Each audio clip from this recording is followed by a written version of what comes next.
juzgamiento. Fíjese, lo que pasa es que César San Martín señala que no hay etapa intermedia. Y casi todos los que explican proceso inmediato dicen que no hay etapa intermedia. Pero si nos ponemos a analizar, cuando hay una acusación, ¿qué es lo que sigue con un juez de conocimiento unipersonal o colegiado? ¿No es que hay un control de la acusación? ¿Se realiza o no se realiza controles? ¿No hay control sobre las incidencias procesales? ¿No hay control sobre la acusación? ¿No hay control sobre la postulación y admisibilidad de los medios de prueba que ofertan cada una de las partes? Sí. Pues eso mismo sucede en la etapa intermedia. Lo mismo que estamos mencionando sucede en la etapa intermedia, pero esto también sucede en los procesos inmediatos, porque se tiene que evaluar, se tiene que verificar si ofertan o no ofertan medios de prueba. Las partes tienen el derecho libremente a elegir los medios de prueba que van a postular, pero también existen algunos criterios legales que se deben tener en consideración para poder admitir o no admitir un medio de prueba que esté postulando la Fiscalía o la Defensa. En el fondo son controles, y son controles que pertenecen a una etapa intermedia. Sin embargo, nuestra doctrina nacional y también extranjera dice que como es un proceso inmediato, no hay etapa intermedia. Dejémoslo ahí. Pero creo yo en el fondo que sí hay etapa intermedia, entre comillas. Pero esto ha generado problemas. Problema en el tema del ofrecimiento, de la admisibilidad y de la actuación. Y luego el tema de la promoción de las convenciones probatorias, que también lo vamos a explicar. Adelante, la siguiente diapositiva. Fíjense. Lo que pasa es que como el tiempo es tan corto, tan breve, tan célebre, y muchas veces el abogado que va a afrontar el juicio recién lo han elegido, recién lo están buscando, y llega a juzgamiento y el abogado no ofrece, no da prueba, no tiene medios de prueba con los cuales va a ofrecer para ir a juzgamiento. Entonces resulta que el ciudadano termina sentenciado, arrinconado, con la carga probatoria que hace la Fiscalía. Y como la ley, el decreto legislativo 1194 señala de que si no concurren los medios de prueba admitidos, se van a prescindir de ellos. Porque eso es lo que señala el decreto legislativo 1194. Y como no concurren, se te va a prescindir. La Fiscalía le conviene que no vengan los medios de prueba admitidos. ¿Por qué le conviene? Porque lo que quiere la Fiscalía es que le den lectura a todos sus actos de investigación. Quiere que se aplique el artículo 384 del Código Procesal Penal y se tiene que revisar. Y volvemos a lo mismo. Estamos entonces en el procedimiento antiguo. ¿Se entiende? Por eso que no compartimos el decreto legislativo 1194 con algunas reglas de juego para el juzgamiento. Considero que las reglas de juego para el juzgamiento no son del todo protectoras y se afecta a derechos. Entonces, en la praxis sucede de que los ciudadanos terminan arrinconados, los abogados no saben qué medio de prueba ofrecer. Y decían los jueces de las cortes de provincias, decían, ¿y qué hacer? ¿Qué hacer pues con aquellos abogados que de pronto dicen, señor, no he tenido el tiempo suficiente para poder seleccionar los medios de prueba, para poder definir la estrategia procesal, y que la norma dice que tampoco puedes suspender la audiencia de juzgamiento porque te obliga a empezar un juzgamiento y terminar el juzgamiento? ¿Se entiende? Entonces lo que se acordaba y se decía es que el juez también tiene que ser un poco flexible ante esta situación, en casos excepcionales, en casos evidentes, que el abogado pues acredite de que recién ha tomado conocimiento, por lo menos que deje ahí constancia de que en este momento no ha tenido la oportunidad de poder elegir, definir los medios de prueba, y pues de repente mañana para la siguiente audiencia va a estar en condiciones. Entonces por ahí aparece la parte que no está de acuerdo con esa posición y dice, pero ¿y dónde está la ley? La ley habla de la preclusión procesal, se habla de plazos, momentos en que se puede ofrecer los medios de prueba. Ahí está la discusión. Entonces, por estar con la ley, ¿afectamos garantías y derechos de los ciudadanos? Esa es la pregunta. ¿Se afecta o no se afecta derechos y garantías de los ciudadanos? Sí. Pues aquel juez que diga No, es que yo estoy de acuerdo con los plazos que señala la ley y tengo que dar cumplimiento estricto a lo que diga la ley. Se estaría afectando derechos de los ciudadanos. Ese es un problema que se presenta en este momento en los procedimientos de flagrancia, en los juzgamientos. Por eso que es importante percatarnos, y ahí se dice, hay que tener en cuenta la razonabilidad de cada uno de los problemas que se plantean. Pues si un abogado nos dice, no he tenido la oportunidad de poder preparar los medios de prueba, seleccionar los medios de prueba, definir la estrategia probatoria, y el día de mañana para la siguiente audiencia voy a estar en condiciones. No nos olvidemos que existen pues existe en nuestro país el artículo 385.1, 385.2, que nos permite aquella prueba sobreviniente del debate probatorio, del debate contradictorio, y tal vez por ahí decretar algún medio de prueba de oficio a solicitud de alguna de las partes. Pues habría que pensar en esas alternativas, en la prueba de oficio, que en este caso, en nuestro código, el artículo 153.3 señala que hemos optado por un sistema reglado de la prueba de oficio. Nuestro país tiene el sistema reglado, es decir, el 153, numeral 3, señala claramente, solo procede la prueba de oficio en los casos que señale la ley.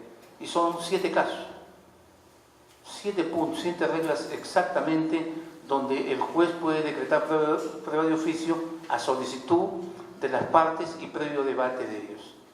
Entonces, podría darse esa posibilidad de que en esa oportunidad a ese ciudadano, a ese abogado que ofreció sus medios de prueba, se podría traer si en caso existiera, si fueran indispensables o hubiera necesidad de ellos. Son las alternativas que por lo menos se ha pensado. Siguiente. Luego, la promoción de las convenciones probatorias. Lo que pasa es que en nuestro Código Procesal Penal 2004, cuando se habla de las estipulaciones de las convenciones probatorias, señala que al juez no lo vincula. Es decir, un acuerdo sobre convenciones probatorias no lo vincula al juez.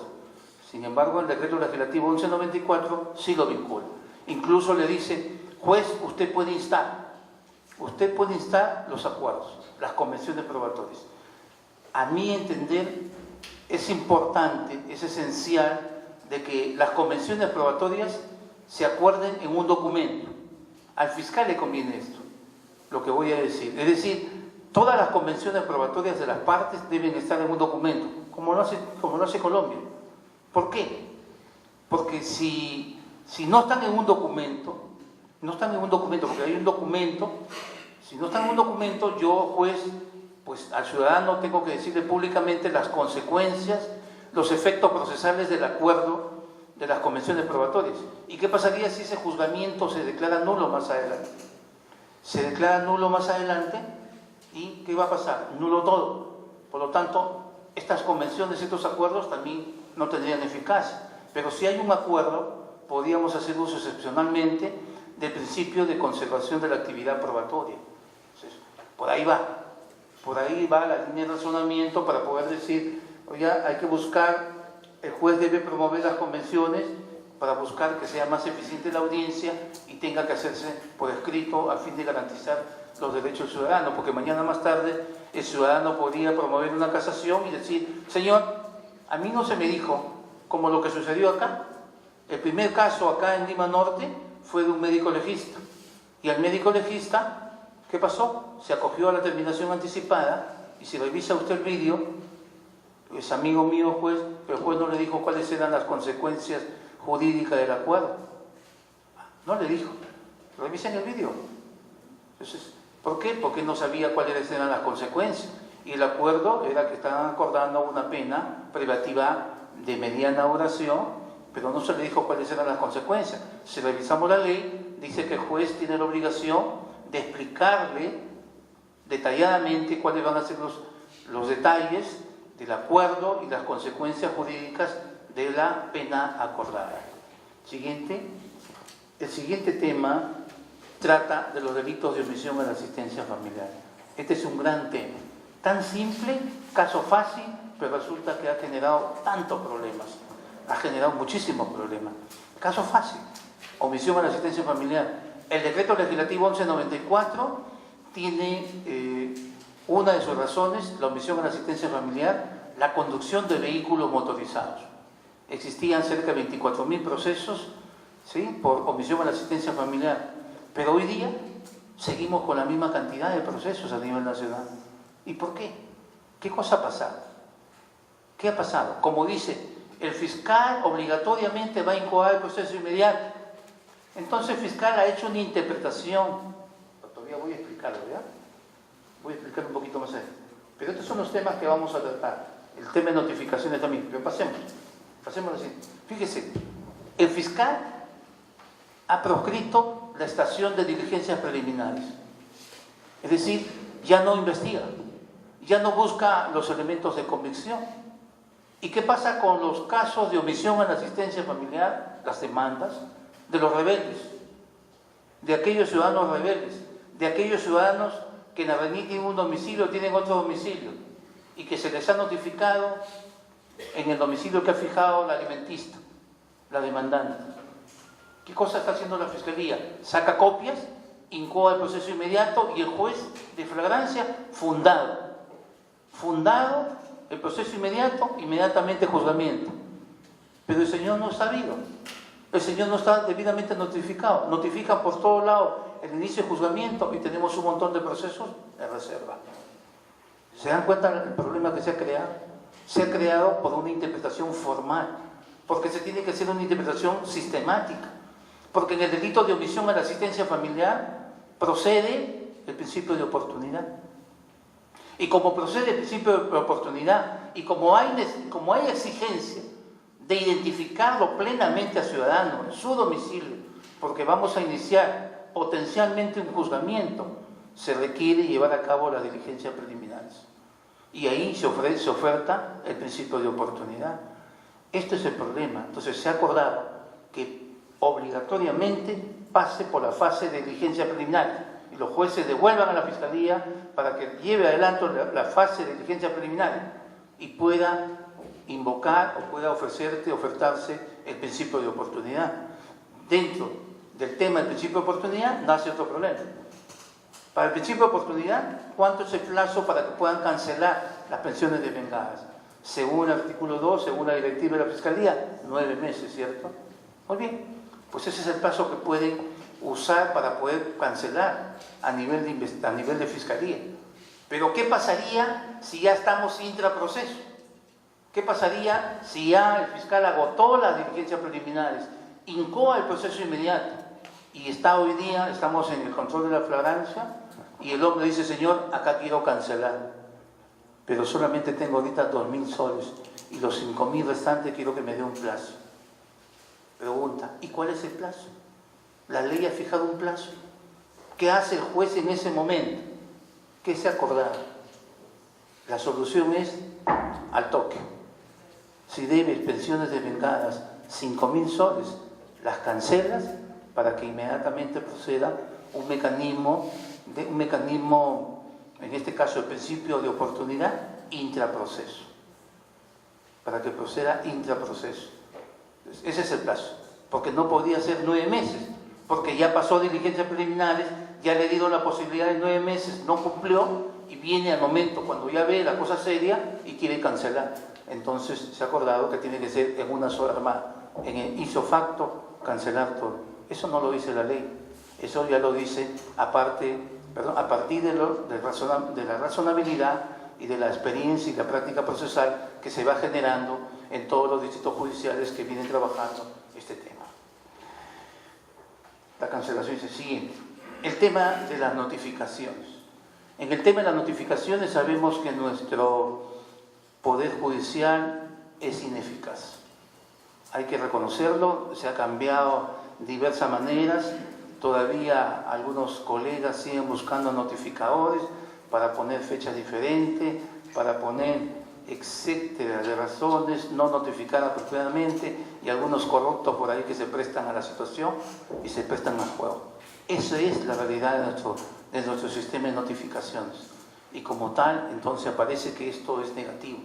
Como esto es negativo, está influyendo negativamente también en los procedimientos de omisión en la asistencia familiar. Tenemos problemas. recién poco tiempo en vigencia, pero tiene esta problemática. Por eso es que considero, desde mi perspectiva, de que tiene que hacerse modificaciones al decreto legislativo 1194. Yo, por ejemplo, en unas reuniones que me han invitado, he propuesto de que en los casos de principio de oportunidad, ojalá que haya por acá algún pariente legislador, que en los casos de principio de oportunidad a nivel fiscal deben ser aprobados por el juez de investigación preparatoria. Porque los fiscales trabajan, buscan, concilian, llevan negociadores, concilian principio de oportunidad, le da el plazo de 9 meses, sin embargo los obligados no cumplen el plazo de 9 meses y la Fiscalía nuevamente tiene que impulsar su carpeta fiscal y tiene que nuevamente elaborar. Mi propuesta mía es que los acuerdos de principio de oportunidad, de acuerdos reparatorios, pues sean aprobados por el juez de investigación preparatoria y estos tengan la calidad de cosa juzgada. Se acabó el cuento, se acabó toda la payasada que hay. De esta manera, aquellos que no quieran cumplir y aquellos abogados que dan malas orientaciones, se les acaba todo este tema y podríamos ir solucionando. También hemos propuesto, por ejemplo, de que excepcionalmente el decreto legislativo 1194, la modificación que está ya aprobada en este Congreso, y creo que va a quedar ahí, es que se le dé una facultad excepcional al juez de flagrancia para que pueda utilizar los principios de proporcionalidad y lesividad frente a los acuerdos profesionales de terminación anticipada. Lo que pasa es que el juez quiere que diga en la ley, es que frente a los acuerdos de terminación anticipada, el juez el único camino que tiene que hacer es aprobarlo. Pero si hubiera una facultad exclusiva, excepcional, tal vez podríamos encontrarnos con pena más razonable. Y no tendríamos casos como el siguiente: el jury del Callao, 5 años, y esa mujer que estuvo en el aeropuerto y supuestamente golpeó a un policía, 6 años, 8 años. 6 años con 8 meses. ¿Se ve que es irrazonable? Claro que es irrazonable, porque a Cudi se le atribuye 25 millones y a la otra mujer solamente un pequeño golpe a un policía. Señores, esta es una síntesis de todo lo que contiene esta diapositiva. Muchísimas gracias.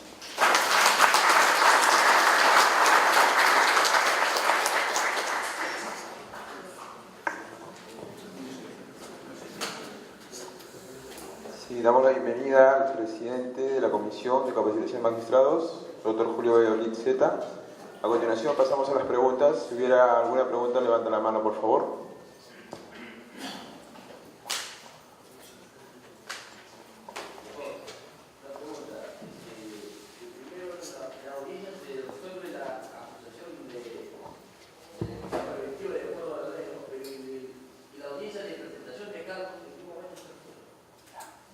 Lo que pasa es que estamos hablando de dos decretos legislativos totalmente diferentes.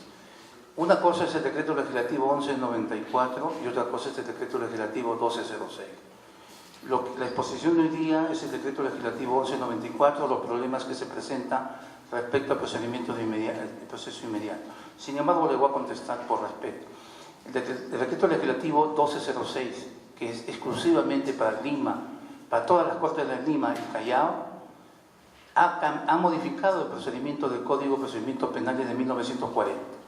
Anteriormente, la Fiscalía, al amparo del artículo 77 del Código de Procedimientos Penales, formulaba una denuncia penal y el juez tenía 15 días en caso de acción pública y 10 días en caso de acción privada para poder decidir si aperturaba proceso y dictaba la medida de prisión preventiva. Pues hoy día, a efecto de darle mayor garantía a los derechos del ciudadano, a efecto de preservar la imputación necesaria, se ha creado una audiencia de formulación de cargos. Es decir, donde el fiscal tiene que sustentar pública, oralmente, su imputación contra el ciudadano. Y esa audiencia tiene que ser resuelta, esa decisión de todo lo que se debate en esa audiencia tiene que ser resuelta en forma oral e inmediatamente. Eso es lo que se quiere de un juez que enarbola hoy día paradigmas de un modelo acusatorio. Aquel que todavía sigue con sus prácticas antiguas y que quiere pensar y demora tanto en las cosas, pues quiere dilatar. Lo que se quiere, si hay un debate oral, y tenemos práctica en la técnica de decisión judicial de audiencia, inmediatamente se tiene que resolver.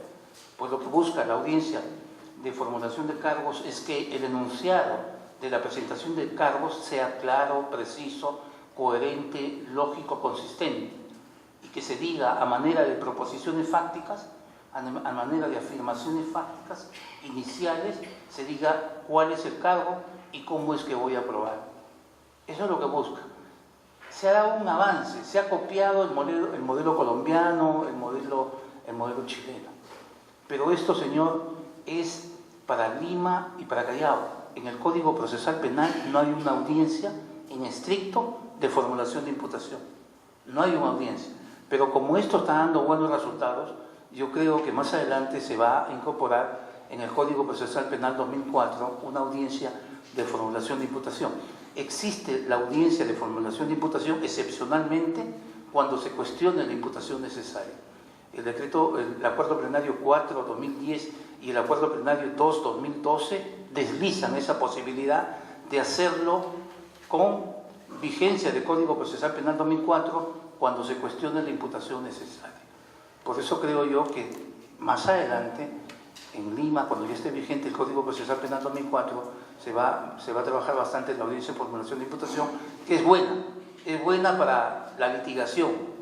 Y yo creo que esto está ayudando a prepararse más a los abogados para que cuando entre en vigencia el Código Procesal Penal 2004 estén en mejores condiciones. Pero es importante que los abogados y los fiscales pues tengan conocimiento de los actos del habla. Yo los invito a leer el material de Austin. Revisen, pongan ustedes Austin, actos del habla. Si ustedes revisan ese material sobre filosofía del lenguaje, actos del habla, ¿sí?, le va a ayudar a conocer los actos locucionarios y perlocutorios, ¿ya?, de filosofía del lenguaje, y le van a enseñar en qué momento y cómo es que tienen que hacer sus enunciados orales. Eso es lo que exige la oralidad.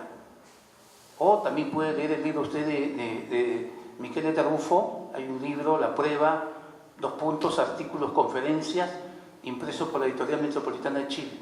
También usted podría leer ese libro y ahí le hace una explicación sobre las narraciones procesales que debe rodear a un juicio.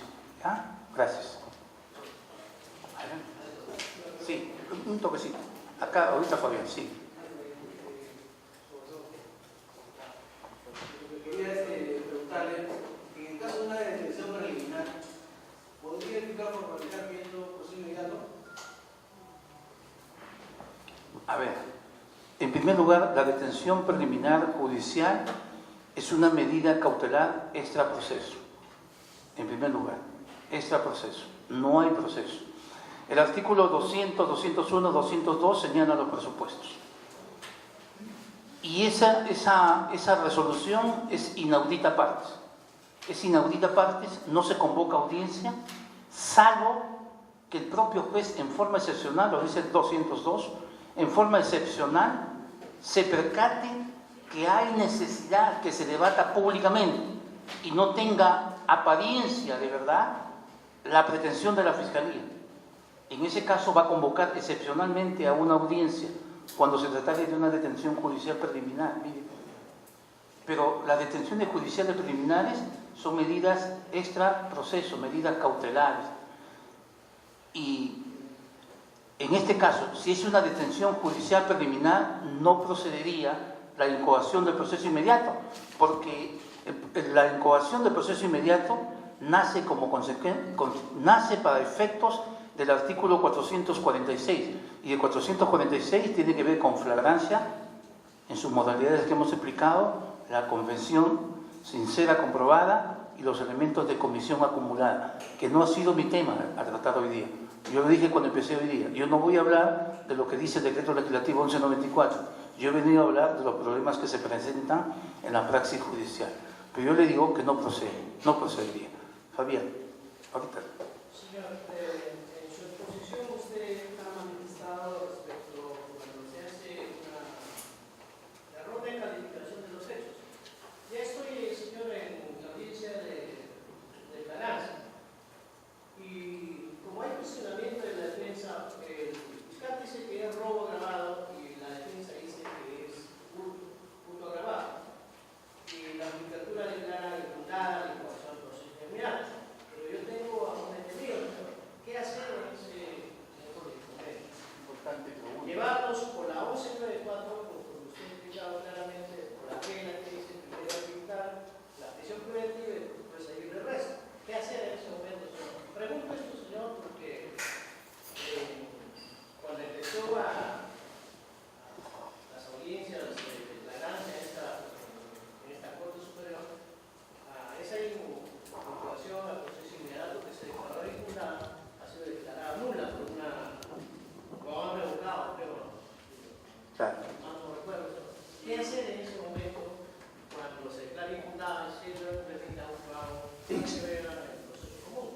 existen dos tendencias. Algunos colegas que dicen que no hay proceso. Primero empecemos por ahí. Y otros que dicen que sí hay proceso. Expliquemos. El Código Procesal Penal 2004, todo el código, si estuviera vigente sería diferente. El Código Procesal Penal 2004 dice que si se tratara de un proceso común, hay proceso cuando la Fiscalía formaliza la investigación preparatoria. El conocimiento de esa disposición ha generado que cuando estemos frente a un proceso inmediato se diga no hay proceso porque tendría que haber formalización de la investigación preparatoria. Pero nace acá la siguiente situación.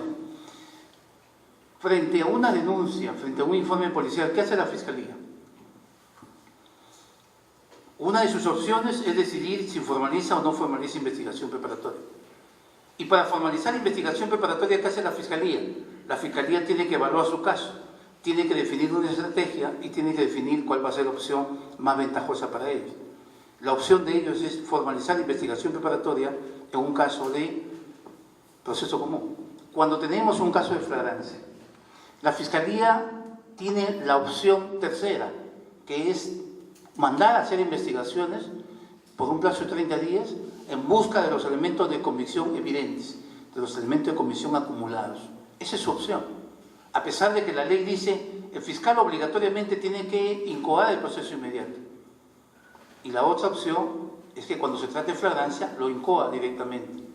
Entonces, a mi entender, cuando ese fiscal evalúa su caso y también define una estrategia, pues ese señor también está definiendo su estrategia, por lo tanto, para mí ya hay un proceso. No es un proceso común, sino un proceso especial. Ya existe un proceso y no necesita formalizar la investigación preparatoria, porque no está en un proceso común, sino está en un proceso especial, como es el proceso inmediato. Entonces, partiendo de esa premisa que sí existe proceso y el juez declara infundada la incoación del proceso inmediato, el juez tendría que resolver la prisión preventiva. La otra posición, creo que Víctor, tú estás en esa, ¿no? La otra posición. La otra posición de la judicatura es que dice no hay proceso. Y como no hay proceso, el juez no puede pronunciarse sobre la prisión preventiva. Muy bien, vuelvo a esta postura en la que yo estoy ubicado. Es decir, sí hay proceso. Pues busquemos ahora, o recordemos ahora el decreto legislativo 1194. Si ustedes revisan minuciosamente el decreto legislativo 1194, dice, lo primero que vas a tener que resolver es la prisión preventiva. Entonces, analicemos si tenía razón o no tenía razón, en este caso, el Poder Ejecutivo para poder haber emitido una norma. Nos ubicamos en ese plano y al parecer esa ha sido una de las justificaciones por las cuales dice, primero resuélveme la prisión preventiva. La posición mayoritaria que se señala en este momento y que no se ha tocado, no se ha abordado, pero se ha conversado, es que sí hay proceso.